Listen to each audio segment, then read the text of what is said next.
everybody, and welcome to another great episode of Our Favorites. We are working our way through Jared's 10th, 9th, 8th, 7th, 6th, and now we're on to his 4th. I did it again. His 5th favorite movie of all time. You're funnier when you don't try. Thanks, Jared. You're I really welcome. appreciate the words of endearment. I appreciate your counting. We're on to Jared's 5th favorite pick. Once again, Maggie is here joining us. Hi, I'm here. Hello. Thank And you. Jared, what is your 5th favorite movie of all time? My 5th favorite movie of all time, I have to keep saying it because some of us keep saying 4. Dickey math. Yep. Dickey math. Is the 1987 Wim Wenders masterpiece. His other masterpiece from the 80s, Wings of Desire, or what is the original German title translate to? The Skies Over Berlin. Yeah, something. It's right here. Der Himmel über Berlin. Thank you. Yeah. Yes. In England, it's Der Himmel Lift Berlin. Sorry. Car humor. Oh yeah. Oh my Oh, it's great. So again, came out in the 80s. It was the movie, his first narrative movie after Paris, Texas, which we talked about a couple weeks ago. It is vastly different. It's much more of an experimental movie comparatively. It's much more European. They're both considered like some of the all-time great movies. When it comes to the two, most people say Paris, Texas they like better, and it's one of those. They're both in my top 10. They're both fantastic. It's the only director he has twice in his top 10. Yep. It is. Right? Yep, and then this I prefer this one. Of course, it's higher on the list, but like between the two, this is the one I've always shouted praises for more than Paris, Texas, but recognize like they're both great. I don't need to be upset if one is more than the other because if I was going to recommend one, I'd probably recommend Paris, Texas. Oh, it's more accessible. I would also recommend Paris, Texas. As far as what connects to me more emotionally, probably this. It's like whatever atmosphere you got with Paris, Texas on like that small Americana scale is much different here, but it's so, I mean, you watched it and interestingly we'll mention in a second, it's so absorbing in how it's presented. Oh yeah, that's an right. Interesting I forgot word about to that. Use. Absorbing? No, Yeah. it is encapsulating. Like I forgot that I was watching a movie for a bit. That's a very I was just very entranced by It's this Yeah, experience. because whereas Paris, Texas is more of a straightforward linear plot, this is much more hands-off because it's not about plot, it's about feeling, it's about emotions, and it's about like it's discussions and storytelling and poetry. It's very loose in that regard because it's about like how do people's how do the minds work, their trains of thought, the way they feel about things, how they're constantly thinking about what's happening now and like their childhood and what brought them here. It's like you're jumping all over the place, and that's why there's so much voiceover because the movie is about angels that walk around hearing people's thoughts and trying to comfort them, and we see various ways in which sometimes it works, like the guy in the motorcycle accident, like where he gives them a little bit of comfort, or the guy on the rooftop who's just given up, and no matter what For some reason, Cassiel does, he jumps. For some reason, the entire movie, I was expecting that to happen, and it still, when it happened, caught me off. Well, it gets you because he jumps. You know, Yeah. But then the camera stays there and moves, and he's walking across the rest of the roof. You're like, and then like people are pointing and being like, stop. And he gets to the end, and I think there's a line that made a friend of mine. That's what got him was like I just don't want to hurt anymore, and he just then the whole 9 when he jumps. Yeah. that literally came out of nowhere, and I was just like, "What That- the heck?" That scream is painful too. And we'll get to it, but the Cassiel is the main character, I believe, of the sequel. So I hear it's There's much a more. sequel? Mm-hmm. Yeah, Yeah. we'll get to it, but I hear it's it much said more to be negative. continued at the end of it. It did, yeah. From what I've read, Wenders wrote like one big thing or had the big idea, and he knew he had to cut it in half.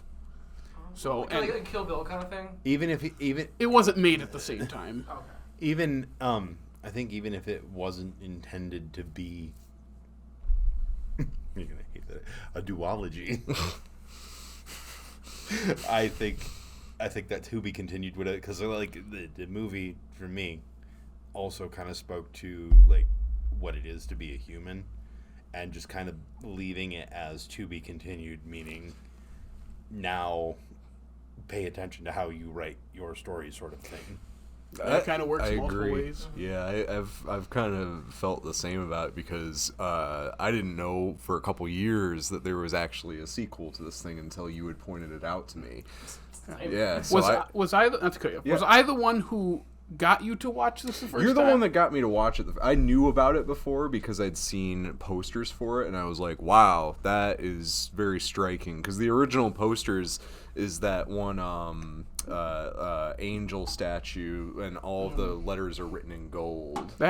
Yeah, that's a great one. And I think it's like one of the defining like images of the film. It's weird that the movie exists in the first place just because of the timing. Like it takes place in Berlin during the Cold War. Right at the end though. Yeah, and they managed to actually like make that a pretty integral point to it. That's what I was gonna say. It's weird to watch like I'm not very well versed in German cinema, but it's weird to watch a movie where it's like, that's the actual Berlin Wall. Yeah. That's not like... Well... Parts of it are. It's a mock-up. They couldn't get close to the real wall, so they made their own... If they could film at it. I believe the couple shots where when he makes the jump, that is a wall they built for production. Because they couldn't get close enough to the real one. Yeah. But the whole thought of like, this isn't like we're... retroactively recreating it. This is contemporary. Yeah. That the wall is up right now, and 2 years later it'd come down. I did have to look it up because I had very little context. 89, I think. I had very little context going into the movie. I didn't know what to even expect, and like my brain just kind of forgets at what time historical. You could have stopped at your brain just kind of forgets.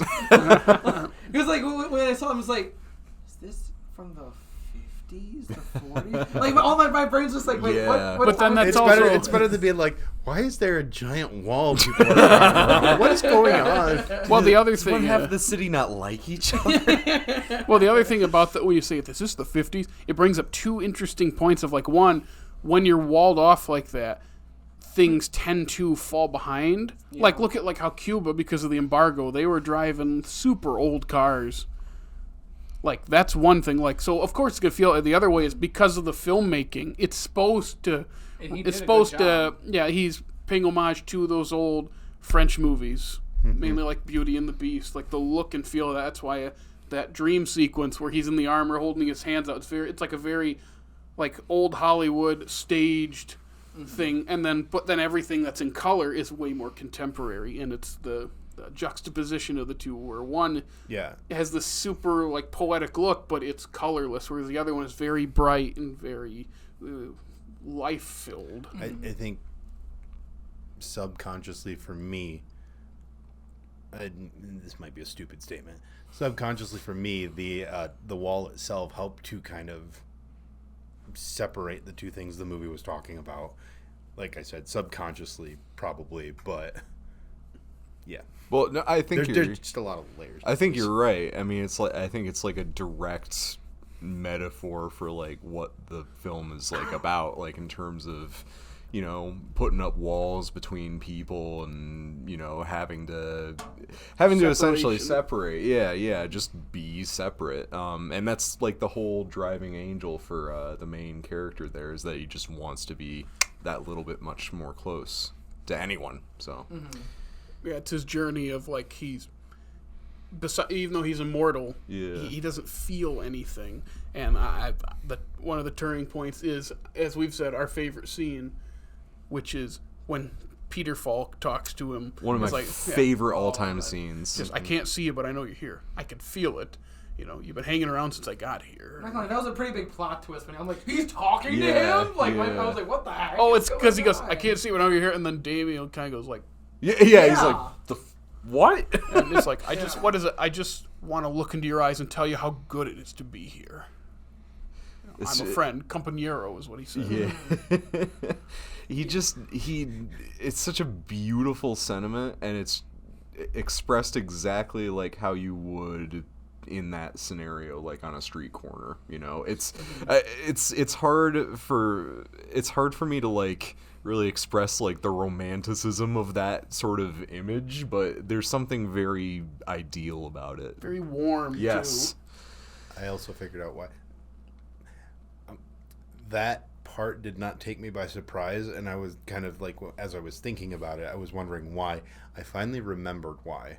I don't want to get into why just yet in the podcast. Okay. So I thought you was like, All right. I want you to. don't know I want why. you to get I out. do know, but I want don't you wanna to get talk about out your good memories before I just go ahead and ruin this. Oh man. Oh no! You know what I'm going this? to talk about. Oh, but you're not talking about this movie. No, I'm talking about another movie. Yeah, we'll get there.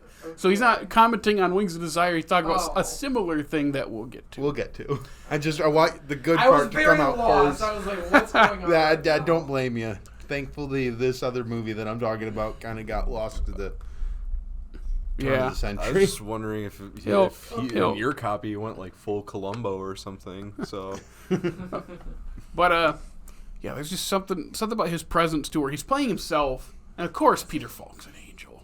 Of course he is. Of course. Oh, But- I was going to ask. Children can see them, right? Yes. yeah.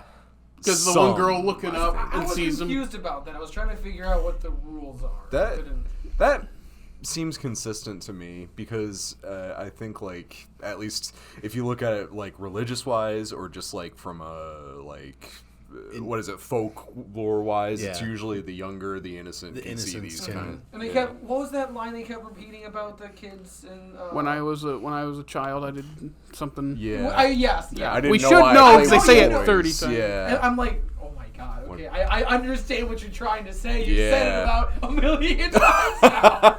In the most poetic yet angrily German way Yeah. possible. It is very German. It's very German. Like even down to the expression of feel like the I was a kid monologue, like just talking like down to basic things like I used to play with toys, and now that you're in the state, it's like don't know why I did that, but I did. And yeah, it's just again like another greatly sad piece because the whole thing is like what ifs, you know. So good movie. It is very well made. I will say I had no clue this is one of those movies I wish I would have known what I was getting into before I turned it on. Because when I tell you I'm watching this thing and I'm a good 30 to 40 minutes into this, and I'm just like, it's all pardon my language. It's all over. Oh, yeah. What am I like? Because you're what- hearing an internal, like, Yeah. I wasn't expecting that. And I'm not saying it's bad at all. Yeah. I'm not. I'm just saying not. You weren't prepared, and you've not seen enough to know context. Exactly. Or know enough context. So I turned this on. I'm just like, It took me so long to get into it, and I can appreciate it because like it is very an introspective piece of art, and it's one of those movies that I can tell was made for actual artistic reason, not just to make money. Yeah. And so Oh, that wasn't made to make money at all. no, I- and that's why I can say I can appreciate that. Let's just say it took me. Have by you surprise. ever seen a Terrence Malick movie? Oh yeah, yikes. I think so. See, that's the thing though. Like, there's an Hand on the American grain. film. Yes, you have. What Is it, one? No, that's not it. Never mind. I was gonna say I was thinking Gladiator because of the hand shot. Oh Gladiator, no. that's That's Ridley Scott. Ridley I know. Scott. Which It's, that it's in reference to Terrence Malick. with the hand. Malick tends to I have do know that shot, the trio, like the whole. Yeah. Malick tends to have these like long takes of like parts of people walking through stuff with voiceover. That's just kind of his shtick. You've never seen Badlands or Days of Heaven or Thin Red Line? Yeah, And Thin here's Red the thing: Line. is I know The New all World? those movies, and I've seen scenes from them. I've never seen the movie as a whole. The commitment on Terrence Malick movies is hard. It is Well, hard. it- Late And I late also career know- especially. I think I had Jared's copy of Tree of Life for like 3 or 4 You years. moved and had it. had That's your- how long I, no, you had no, it. no, had I didn't your- just move. I moved twice and Yeah. had it. I had your Knight of Cups Blu-ray for That's like right. 3 years. And then you watch it and you're like, this is decent. I Yeah. don't need to watch it again. Never That's again. my thing. It's like, yeah, I don't need to watch this again. I enjoyed it. I am curious, Dickey, with the thing that you said, because spoilers for the movie, I guess. Damiel decides to forego his immortality in order to become a human, which is the most interesting point of the movie to me. Yeah, oh yeah. But did it become more palatable when he became human because it wasn't so I'm trying to voiceover. remember at to what point in the movie, like that was like that's what did you say that was like about halfway through? Yeah, about. Because once that so I'm watching it and I'm like, okay, I can see, I understand what it's going for. I understand it's very not slice of life, but we're just kind of like witnessing life as it is. It's Yeah. telling a story. I'm like, It's okay, very so fly on the wall. Yeah, that's a good way to put it. Yeah. I don't want to say voyeuristic, but it is kind of. It is. It really is. I don't want to because of the negative connotations of that. But it's not like he's being a creep. That's just what that's how he That's exists. literally That's his what he's designed to existence. do. Yeah. Yeah, I thought I had read. I think it's in this. I have my one of my props is the Criterion Blu-ray, which is love that. Yeah, it's a me great one. too. That shot is iconic. Oh man, and that's like first. Isn't that one couple of the minutes. posters? Yeah, that It's But, like the first shot of the movie. one of the opening shots, and I was gonna say I was reading the booklet way back. I thought it was vendors came up or someone came up. Who wrote it with him? Peter Handke. I hope I said that right.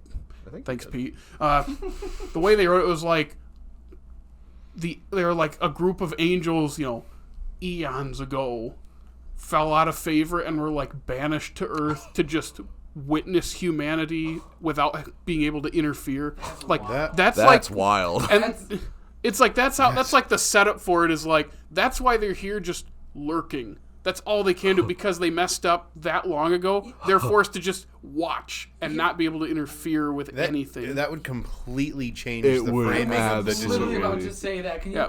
Well, I also. But again, that's not like confirmed. It's just like the idea they had to why they're there, but it doesn't need to be in the movie. Yeah. Well, I was gonna say, I feel like if you take that to a studio nowadays, That becomes the story. That becomes a movie. 1 Yeah. million%. And then there's that. Yeah, but then Yeah. we'd have to have an intro movie before we got to the actual Yeah. story. And then all the spin-offs. Yep. We'd have to have an Like explanation. what hat does Peter Falk get the next day? Yeah. Yeah. No kidding.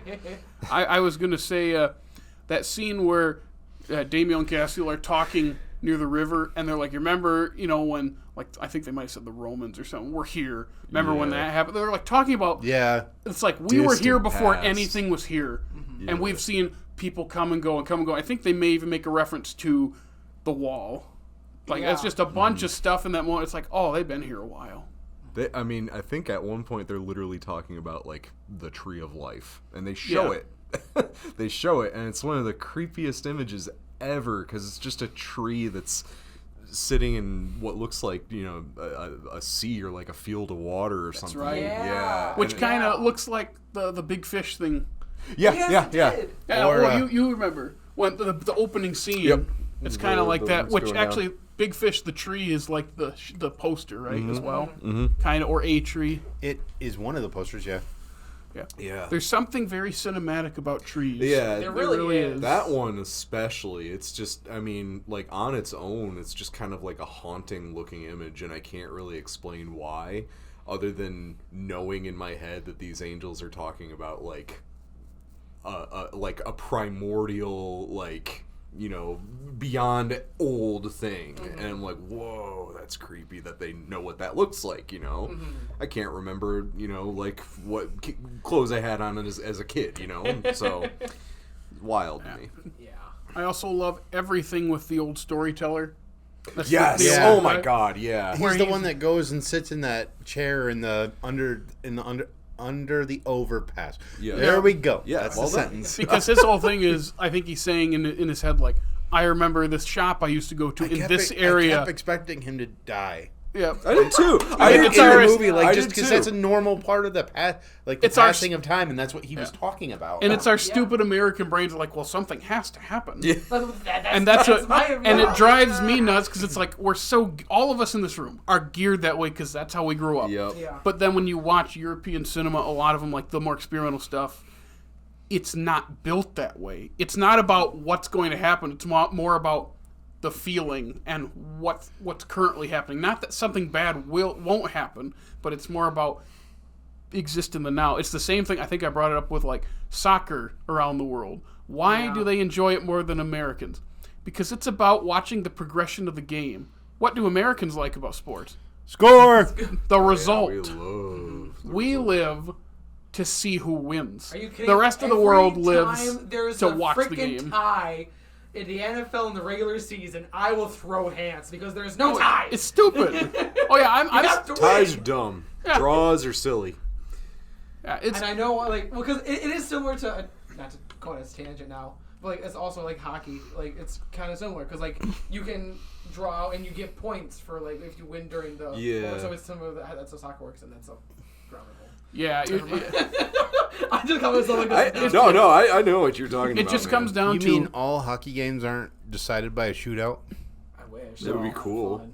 It'd be way, The way Mighty more fun. Ducks have lied to me. Yeah, I know. it all comes down to American cinema is about what will happen, and European cinema tends to be about what is happening or what has happened. It's just weird. It's a weird perspective thing. It's weird how generation to generation just continues to be that way. I'm gonna write that down. That's a not, really good quote. not that it is or isn't changing. I don't know. I'm just one person in one time, but with the accessibility and how open audiences are becoming to international releases, meaning more than just the film people, that could change. But America kind of was just kind of inwardly looking at their movies for decades. And now, because we can watch things easier, we're able to experience more than just, what's the next Transformers the movie? Fast and Furious movie. What's Let's the see next him, dinosaur movie? let's see him blow some stuff up. So my whole thing with that storyteller too is like he's just like how Cassio and Damiel are like, remember when this and this and this like ages ago. Here's this old guy who's talking about the war because that's like the big thing, and he's like, I remember the shop I used to go to. That's back when everyone was nice, and then what do you say? All the flags showed up and no one was nice anymore. And I go, Such sad. oh, It's that, really sad. and it's like here's this poor guy caught up in this thing that he had nothing to do with. Yeah.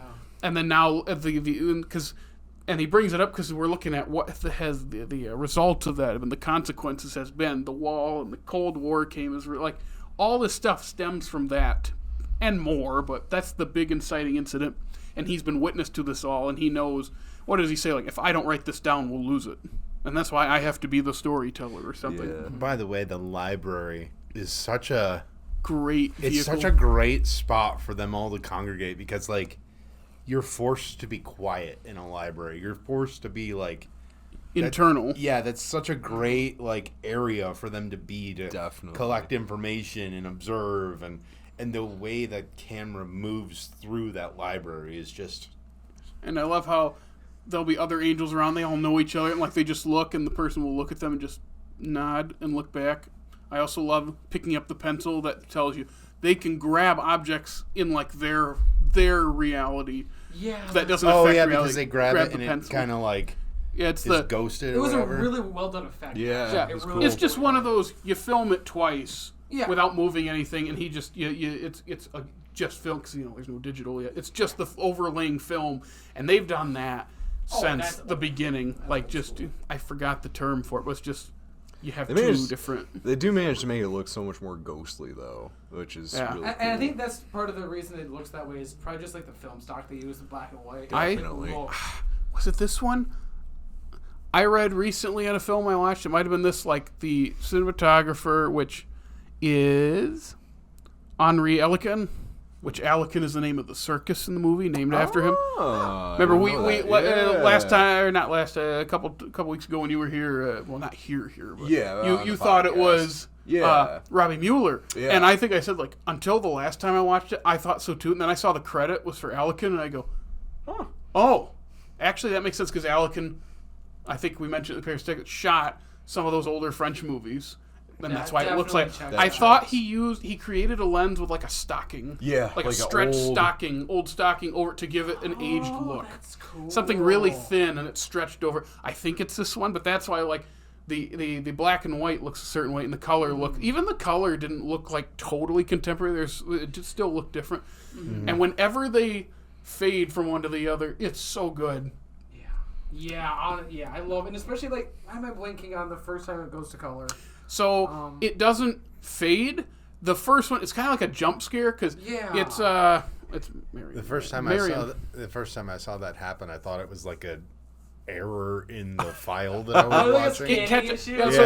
So because I remember the first time watching this, which I'll get into that story in a second. Just it cuts to because it's Daniel sitting in the top corner watching Marion swing, and then it cuts because it's watching her. It's an iconic shot. It cuts to the other side, showing that while she's swinging, he's not there in reality, and it's in color. And then it cuts back to the black and white, and you kind of go, whoa. Yeah. And then it's the second time, I believe, is in her trailer when she's sitting there. And then he leaves, over the shoulder, and it fades, and you go, ooh. That's, I think, when I was watching it, I was like, I love this. I already was loving it, but like, this is like what I want to see in a movie. Stuff like this. It's funny you say that because I'm watching this, I'm just like, this is a Jared movie. I can just tell. This is just like, it's... Yeah, and then I watched like Ted 2 and I go, this is a Dickey movie. Hey! It's a lot of Dickey humor. Ted 2, really? Ted 2 is a great movie. Don't put it down. I've never seen it. No. It just sounds like something I Dickey did would see watch. it. If you want to talk about a Dickey movie, talk about the Mario movie. Here we go Mario movie. again. It was fun, Jake. It was I've never peachy. seen it. It's fun. Okay. Oh my god, that was almost a year ago when it came was out. almost a year ago. If you want to just visualize the Mario movie, take everything you know about every Nintendo franchise. Okay, I'm doing it. Mush it into 2 hours. And like ADHD joke it. Doesn't that sound like fun? I had the same response as TikTok. Yeah. He gets it. Oh, but you have to like rip out any like real story, or the more popular opinion, lay the story from the 1993, I think, yeah. 1993 Mario Brothers movie just over that. Okay. And then you got it. I like it. Yeah. Okay. Dystopian lizard. Except no people Dennis and all. Hopper. Dang it. Monkey. Back to Wings of Desire. This was the third time I had seen it, and I've seen other movies on this list. This might be the least watched one because I watched it, I think it was about 2014, and it was like at night and it was raining out. It was like the perfect first time to watch That's it. the right mood. And I don't think I think this was the first Vendors movie I had seen. That would make sense. And I put it in, and as I'm watching, I'm like, this is exactly what I want in a movie. This is everything that I need. This is, and you're in college, you're still like finding what is your taste outside of your childhood favorites, and that's like that moment where one of those big pivotal moments. And because I held it in such high regard and enjoyed the experience so much, it made me scared to watch it a second time because it will probably still be just as good, but it won't feel the same. That was what I say, 2014? It was either 14 or 15 in the summer, somewhere in there. I didn't watch it again until 2021. Well, that's enough time. Well, that's some time. A bunch of us got together to watch it, and I was like, am I going to like this as much? I liked it even better. I was like, it was one of the best feelings to be like, I still love this. Did you watch it on the big screen? Yeah. So that was adds great. some emotion to it as well. It does, and I mean, you're gonna hate it when I tell you this. I watched it on my phone. I know. How did you watch it, Jake? This was the first movie I watched in VR. Oh, nice. What? Yeah. That My is. wife got me a Quest 2 for Christmas. Oh. And so I have to ask, how does this work? Yeah. What how was the that? experience like? it just like being in a movie theater. Oh, that's cool. That's It really, was really cool. cool. I went on the browser in the headset, and I went in HBO Max, and I brought it up and made it big, and you can like push it further and bring it closer to you. It's wild. Like intellectually, I know that the screen is like this big, Yeah. but it feels like it's like Well, yeah, that's how it works. Yeah. Yeah. it was. That's it was so like, it was an cool. experience. Wow.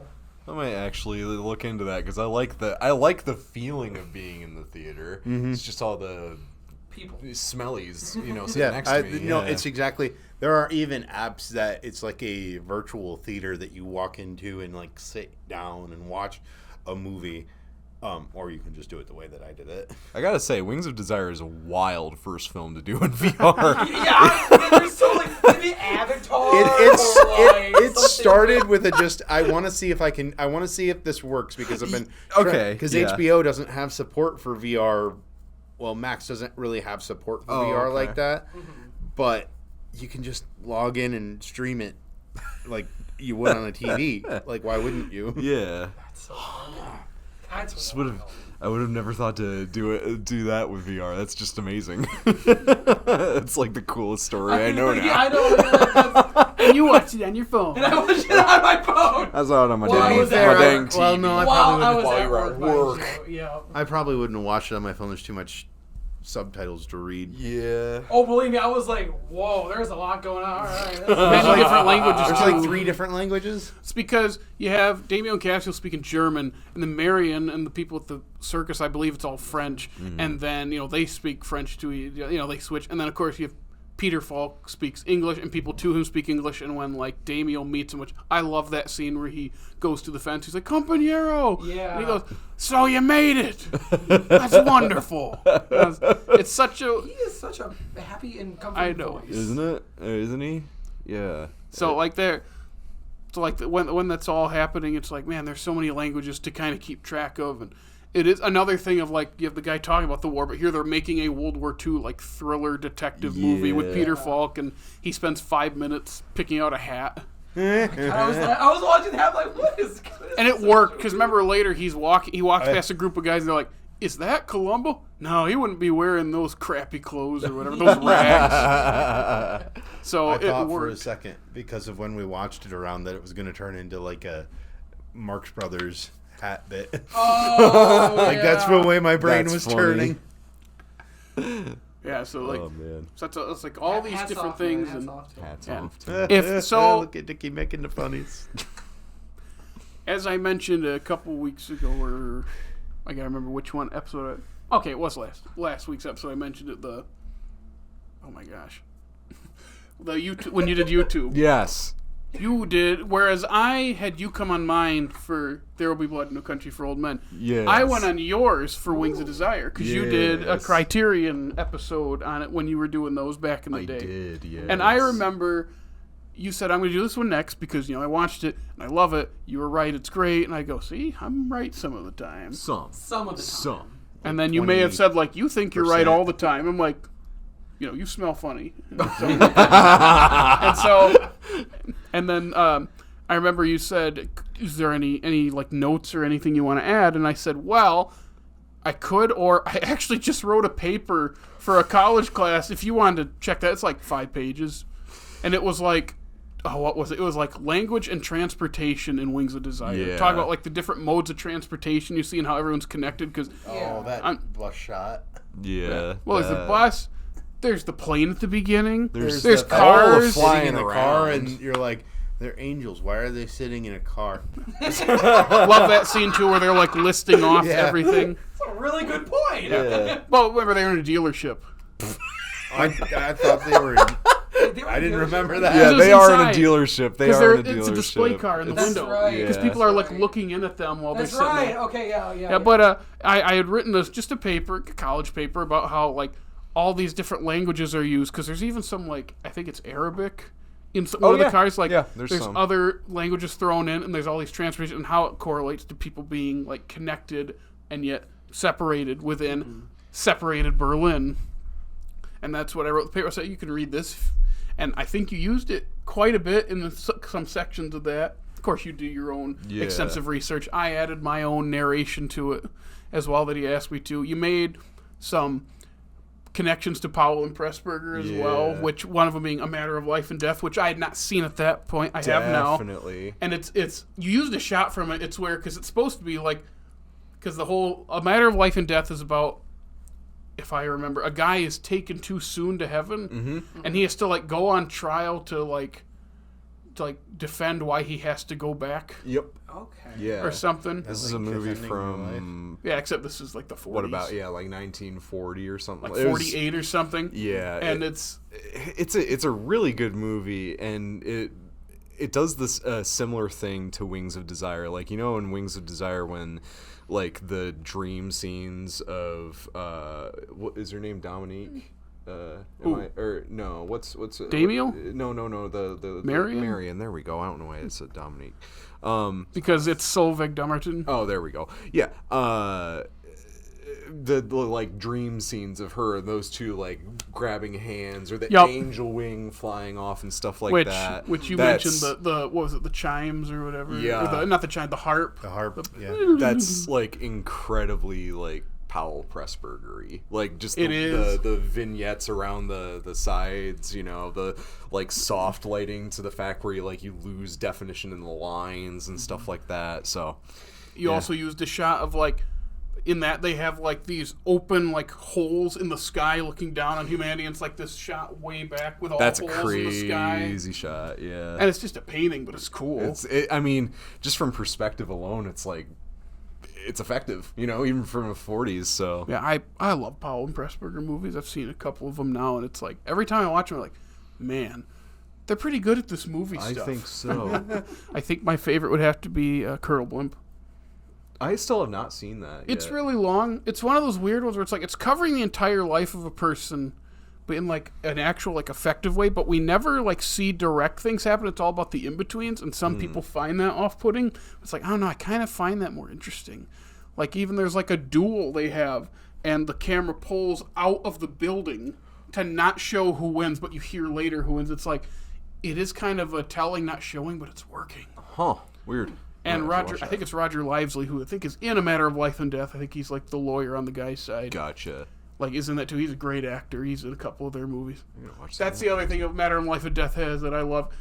Aren't they playing like ping pong, and they freeze frame it, but it's just the actor standing still, and it's like one of those, I can tell they're moving a little bit, but it doesn't bug me. It's a cool effect. Yeah. It's fun.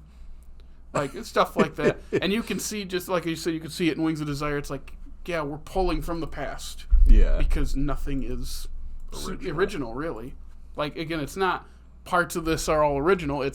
This has all existed before, but it's arranged in a new way and done extremely well. I think he won Best Director at Cannes for this. Oh, that makes sense.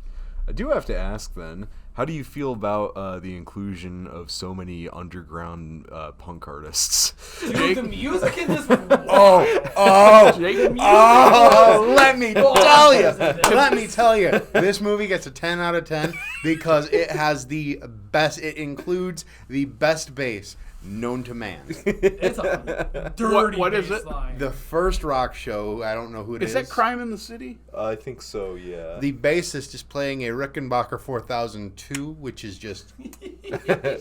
I can just see Jake sitting there with his little goggles on going, okay, and then... No, it was literally that. Honey, are you asleep? I'm going to the bathroom. No, she was asleep. I have a modern 4003, and let me tell you, the dude that taught me how to play bass played those classic Rickenbackers. I'm pretty sure it was a 4002 they had, maybe a 4000, but like that thing is just, I love it. It's so perfect for so many different tones, and this has nothing to do with the movie, but man, if I wasn't already locked in, I would have been like, whoop.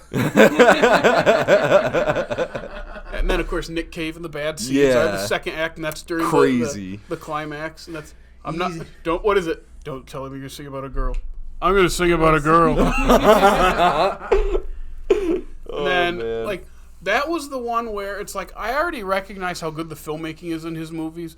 That editing, like, between, like, the whole movie, but the editing in that sequence where we're going from the black and white to the color, which are different, like, completely different times when they filmed them. Yeah. It's just crazy how, like, he's standing behind Nick in one shot, and then they cut, and Nick hasn't moved. It's like, even if they did film this in the same spot, that's really good. Yeah. And of course, the final monologue that she gives to him, you used to have a problem with, I remember. And then... I'm trying to think. I can't remember what it was. You know, we were in college. Yeah. We had weird You opinions mean at the about things. bar? Yeah, which I love. And that was like the one thing he wasn't a giant fan of when he first watched it. And that was like the one thing that he was kind of stuck on. And then you rewatched it like a year or two after. Like, I think it was when you were doing the YouTube thing. You're like, and it was after YouTube. You're like, you know what? You're right. It's great. Like, I don't know why I didn't feel it. Because I don't have a problem with the ending now. I think it was, you said a line about, I think Damiel has to say something. Oh, But then okay. I think I said, like, this whole thing is kind of like this connection they have where he doesn't even have to say, because, they have a connection before Yeah. he's even made the jump. And it's like, I think it was you wanting. Yeah, 'Cause it's like I wanted it. Now he's there with her, and he doesn't say anything. Yeah. But then for me, it's like, he doesn't need to. I It's know. all in his face. I- Bruno Gans is one of the all-time greats. It's so sad that what is it, I know. 2018 he's gone? I think so, 19, yeah. somewhere in there. But yeah, I think I wanted it, not the character. You know what I mean? Yeah, So it's like you're waiting and waiting for that instead of focusing on the scene. What's And happening. We all do it. Yeah. I do it all the time. And then you later to go, okay, that is a preference. yeah, That is what I want. And if I don't get it, that doesn't mean it's bad. It's just I wasn't focused on the right thing. I was focused on what I wanted. Also, that shot of him sitting at the bar, one is beautiful, and two is like, because I know Vendors, being an artist and, also being a photographer, loves, I think it's Edward Hopper. Is it Edward Hopper? I'm Name gonna. sounds familiar. Look at it. I think it. Yep, this one right here. What is the name of the photo? Nighthawks. Yeah, this one, Jake. Yeah. Dickey, you have to swing around. that. Oh, that famous one. Yep. So it's Show like, that on the screen when you edit. Yes. yeah. So like that. He is a realist painter. That's giving me the same From vibes. it, and so it's like that's who Vendors takes a lot of inspiration from. So that shot of like you have like the bright colors, but it's kind of like this noirish look, which the whole movie is. And Damiel with the hat, and he sits like plops on the chair. He's not very tall, and he just this little guy just plops right there on the chair, and you see like the way it's lit, like this kind of like the line on him between the background and him. It's like, yeah, that's Hopper. I'm not an art expert or anything, but I was like, yeah, that's that one painting. I had to look it up.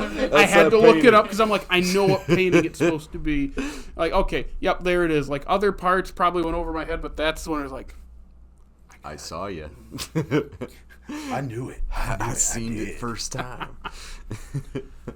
yeah, just to have two halves of a movie like that and having to shoot both and doing those like wipes, like I think I've told you, like the one of the tower is probably my favorite one. It's real quick.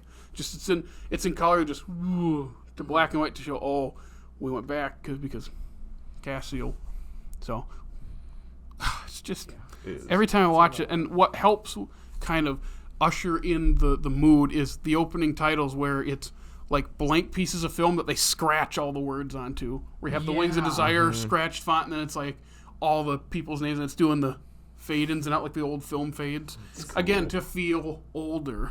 But then when you get into the contemporary world, like I think it's the final shot of Marion and Damiel where she's doing her routine, said he's holding the rope. Yeah. I was like, that feels really 80s. And I go, because it's supposed to. I was like, why does it feel so? That's the point. He's now part of the real world. And then that ties into the message of the whole thing. It's a very hopeful, optimistic view of life because they realize they will die. But it's all about feeling and experiencing and like all the joys you get out of it. Yeah. What? I've been thinking to myself all this week leading up to this conversation. I am the least schooled of anyone here about any of this, so I am in no position to make any kind of statement about intent or style or anything like that.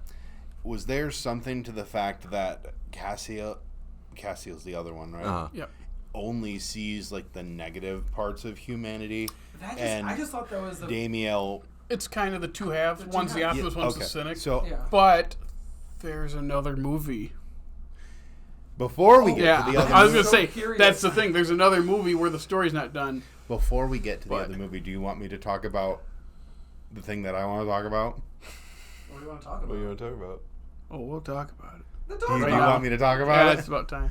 All right, so going back to dumb Americans watching Wings of Desire. Mr. puts it in his VR headset. Go on. That's not a... I was going to say, I was surprised you didn't bring up you watched There Will Be Blood for the first time on your phone. God. Around the turn of the century, there was an American version of this made called City of Angels. Yeah. That's why I had an City understanding of about what Angels. this was I feel like I've heard prior to going into Nick it. Cage, Meg Ryan. Nick Cage and Meg Ryan, yeah. 1998, you said? It's rough. I've never seen it. I gotta tell you, I'm really nostalgic for it because like it's one of those movies that's like the first like adult movie that my parents let me watch. Yeah, I get that. But like watching it again, it is the most American remake. Like if I imagine what an American remake is, this is what it is. No, like there's no black and white. There's no differential between Angel World and not Angel World.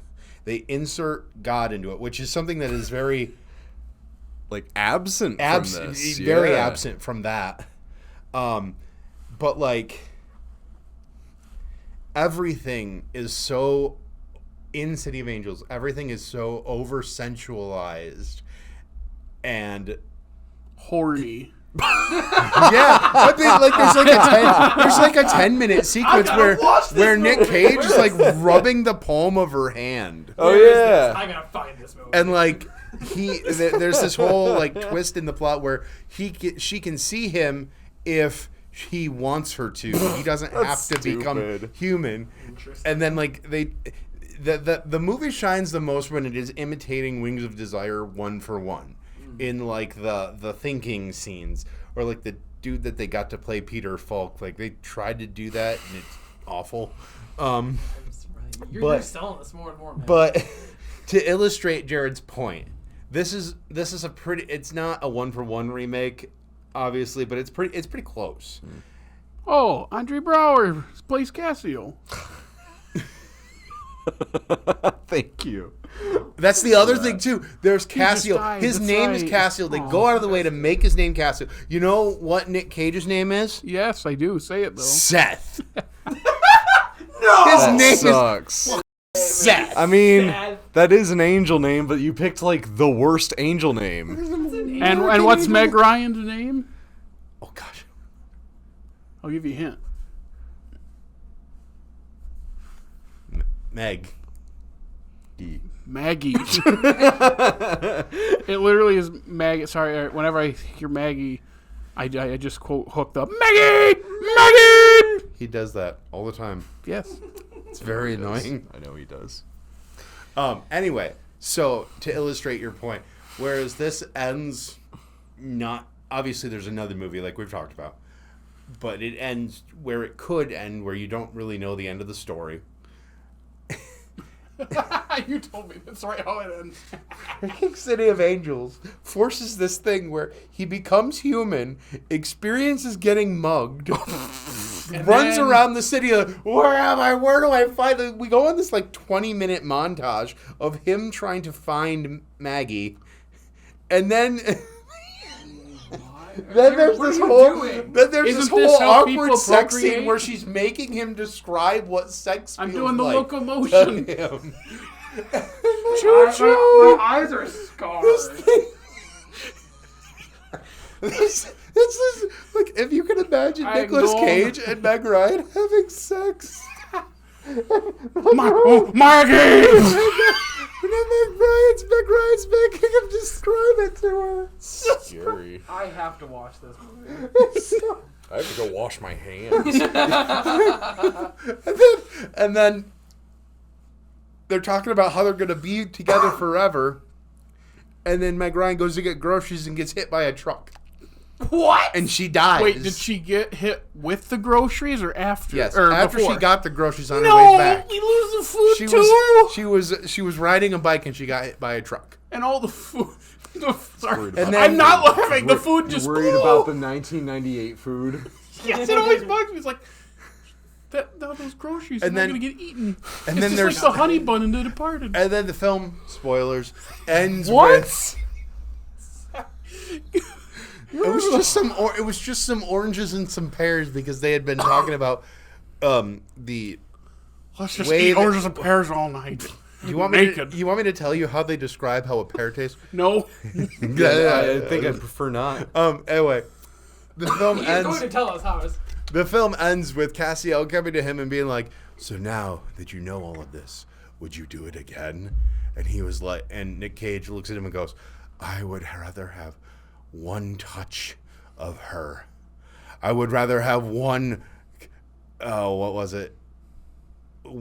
It was something really creepy. Oh my gosh. It was like one breath of her. One kiss of her. Something or other. Nick Cage line. I can hear Nick Cage delivering that too, actually. That sounds great. Oh my gosh, it's just the most American thing. Like, I don't normally get annoyed with American movies. I am an American. And this just, oh my God. You know what really grinds my gears? That's literally like that. So Wings of Desire. Yes. No, City of Angels. That's what we were talking about. City of Angels, Jared's 5th favorite film. I could just... I'd rather have one breath of her. No, that's on my what face. it is. My guy. not That is at all? what it is. No, don't pull it up. I don't want to hear it. I'm gonna do it. I'm gonna do it. Don't even Anything worry else about Wings of Desire? Oh, yeah. ladies? But now I have like to- the movie. It's a good movie. we have to talk about the sequel Oh, as yeah. much yeah. as the limited amount, because I don't think any of us have seen it. Nope. So I have right here a laser disc of it. It's Wow. called Far Of Away, course So you do. Close. It was a gift from a friend. And it's what are you looking at? I'm getting Far Away and So Close. Yeah, there's Natasha Kinski. Oh, hey. How would you do both at the same time, though? Like, kind of tricky. I'm trying Yeah. to divvy up the labor. So, from what I have been told and read, it's the second half of the story where Cassiel's more the main character, and it's way more cynical. And I thought I read like Willem Dafoe plays like the devil or something. Oh, cool. Whoa! I'd watch Willem Dafoe play I'd the devil. watch. Or something. Willem Dafoe. Timekeeper Emmett Flesty is Willem Dafoe's name. So Interesting. Huh. I love Willem Dafoe. yeah. So apparently it's way, way, way more cynical, as I said. I hear it's good, not as good. I'd like to watch this at a certain point. I think I mentioned in our Paris, Texas thing about how there's a U2 song which introduced me to Vendors, and it's the song I accidentally said just Far Away, So Close. It's Stay, and then in parentheses, Far Away, So Close, which they got nominated for the Globe for. It's a great song, both versions. The version for the movie is different than the album version, which I brought the album with me Nice. because it's my favorite. Roll Hopefully by. there's no glare. Oh, there's There's definitely a a lot. glare. There's a I'm lot. trying to There's find definitely somewhere a in glare. here. Oh wait, I can see it. Okay, let's see. Right there. There's no glare. If I can see it. Interesting So album cover. yeah, it's the 5th track. There it is, right there. Oh, look at that. Look Yep. at that. So It's also a Just- great album. It's Is- too bad that from what I read that the movie is not so great. I hear decent things though. Ah. It's one of those A step comparative down. things. Yeah, a step down from Wings of Desire is how I hear it described. But I mean, a lot of the cast returns. Peter Falk's in it again. Bruno Gans, Natasha Kinski, who was in Paris, Texas. I mentioned before, she's in it too. Nick Cave also did a song for the soundtrack. Lou Reed did a song for the soundtrack. Just today, when I was grabbing this, they have the U2 Johnny Cash song from Zooropa, which is the final track on here. At a scene, because there's 70 chapters. Wow. But it's a short. I don't think it's that much longer of a movie. Yeah, it's about, okay. It's a little bit longer. It's like 16 minutes longer, whatever that. 18 minutes, like 146 minutes. Also, if you're looking to see Far Away, So Close, Laserdisc is really the only economical way to spend money to see it at this point. The DVD on Amazon is $50. What the hell? If it's even our region. Oh yeah, that's very The true. Laserdisc is $10 on eBay. Yeah, but who the heck has a Laserdisc player other than you? Hammy and Drew. Hammy. But I've been years, and you know this too. I have been pushing for a Far Away, So Close Criterion for years. Long time. And And what does Criterion send you back every time you email them? nothing. They don't send me anything. They just don't pay. Because you can suggest. You can send an email to suggest things, which a couple things I've suggested have gotten released. One of them was Fantastic Planet, the French animated movie from the 70s. That's a great one. That was one I suggested a few times, and then like fall of 2015 it came out, or they announced it. I was like, hey, that's pretty cool. It has nothing to do with me. It's just, hey, one that I wanted, got a release. And another one that I pushed for a while was Until the End of the World, another Vendors movie, which is kind of a combination of Wings of Desire and Paris, Texas, where a huge chunk of it is a road movie, but there's still the more experimental, ethereal stuff in there. Not as much as Wings of Desire. Like, it's pretty straightforward, but it's considered by Vendors to be the ultimate road movie, where they go to, like, was it 5 continents, like 13 countries for filming. They filmed in all these continents. Dang. And it's like, it's this big epic sci-fi. It's 5 hours long. From what I was told, I might even mention this in the Paris, Texas video, he was forced to cut it down, of course, and he knew they would make him cut it down, so he personally invested in a negative copy of the 5-hour cut to have. So that way he had his director's cut. And it got cut down from 5 hours to like 2.5. Oh. So, of course, when critics watched it, they're like, yeah, this isn't very good, because Wenders calls it the Reader's Digest version. And then when you watch the full 5 hours, it's amazing. I love it. So it's great soundtrack. I have that on vinyl. I forgot to bring that. And that was one that I couldn't find on CD for the longest time because it's not streaming. Mm-hmm. A lot of big artists on there.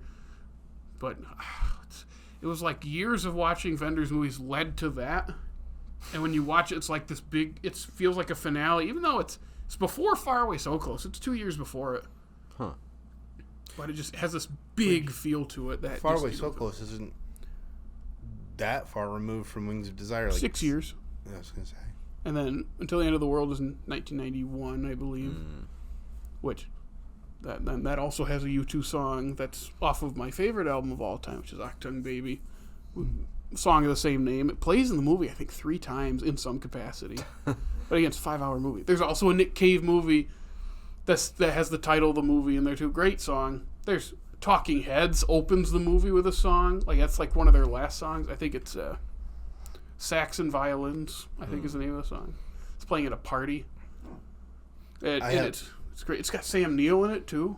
Oh, nice. It's Solveig, who plays Marion in Wings of Desire, is the female lead. She was romantically involved with Wim Wenders during, I believe, this movie, and then for a while. She has passed on now. I think she died last decade.